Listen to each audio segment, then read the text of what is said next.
Incêndios em salas de cirurgia são eventos raros, mas potencialmente devastadores que felizmente podem ser evitados seguindo recomendações bem estabelecidas. Cada membro da equipe cirúrgica deve ser capacitado e treinado para seguir os princípios de prevenção de incêndios na sala de cirurgia. Este vídeo explora os elementos-chave das recomendações atuais baseadas no algoritmo de prevenção de incêndios da Anesthesia Patient Safety Foundation, APSF. Os incêndios requerem 3 elementos: uma fonte de ignição, uma fonte de combustível e um oxidante. O incêndio pode ocorrer quando os 3 elementos se combinam na proporção certa. No bloco operatório, as fontes de ignição, as fontes de combustível e os oxidantes são abundantes. A maioria dos incêndios no bloco operatório ocorre durante cirurgias que envolvem a cabeça, face, pescoço e parte superior do tórax. A cirurgia nessas áreas aproxima as fontes de ignição da via aérea do paciente, onde oxidantes como o oxigênio ou o óxido nitroso estão a ser utilizados. A prática comum de utilizar uma fonte com 100% de oxigênio durante a sedação, sem manuseio da via aérea do paciente, constitui a principal causa da maioria dos incêndios graves no bloco operatório. Limitar a concentração de oxigênio administrado ou manusear a via aérea do paciente, de forma a manter o ar enriquecido em oxigênio longe do campo cirúrgico, são estratégias fundamentais na prevenção. Nos procedimentos que envolvam a via aérea do paciente, considere sempre limitar a concentração de oxigênio a menos de 30% e evitar a utilização de óxido nitroso, mesmo nas situações em que realizou intubação traqueal.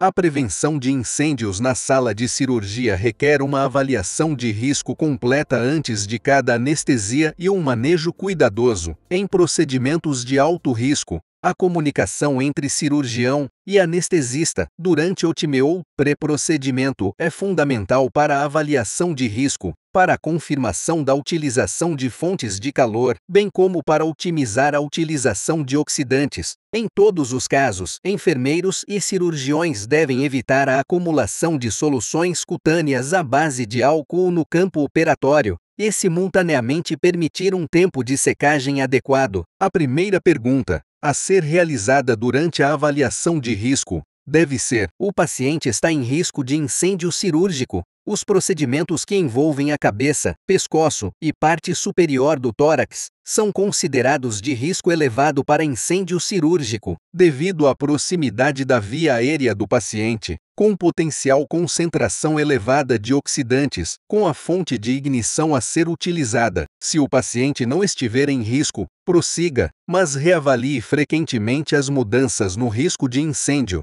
Se, por outro lado, o paciente apresentar alto risco, é necessário perguntar: o paciente necessita de oxigênio suplementar? Se a resposta for não, permita que o paciente respire ar ambiente. No entanto, se o paciente necessitar de suplementação com oxigênio, é preciso perguntar agora: será necessária uma concentração de oxigênio superior a 30% para manter uma saturação de oxigênio adequada? Se não, use um dispositivo de administração, como misturador ou saída comum de gás, de forma a manter a concentração de oxigênio inferior a 30%.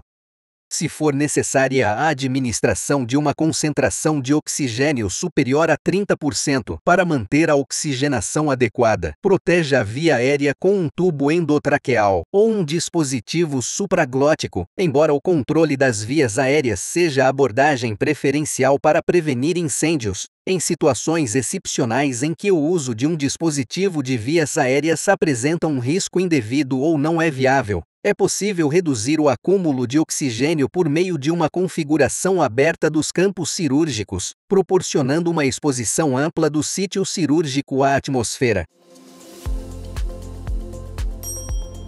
Em resumo, a administração livre de ar enriquecido com oxigênio é a principal causa da maioria dos incêndios graves no bloco operatório.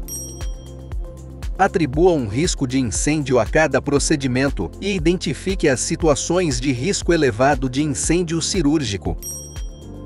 Trabalhe com todos os membros da equipa durante todo o procedimento, de forma a minimizar a presença de uma atmosfera enriquecida em oxidante e na proximidade de uma fonte de ignição. Limite o oxigênio administrado para sinal menor que 30% em situações de risco elevado.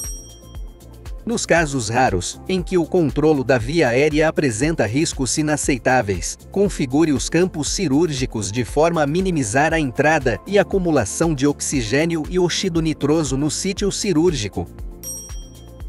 Manuseie a via aérea com um tubo endotraqueal ou um dispositivo supraglótico, se a concentração de oxigênio necessária for superior a 30%. Permita sempre a secagem das soluções de preparação da pele.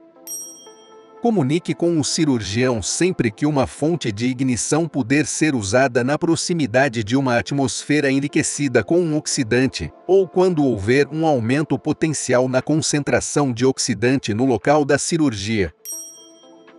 Umedeça gases e compressas usadas perto de uma fonte de ignição, compreendendo as causas do incêndio e implementando estratégias de manejo recomendadas. As equipes cirúrgicas e anestésicas podem colaborar efetivamente na prevenção de incêndios durante procedimentos cirúrgicos.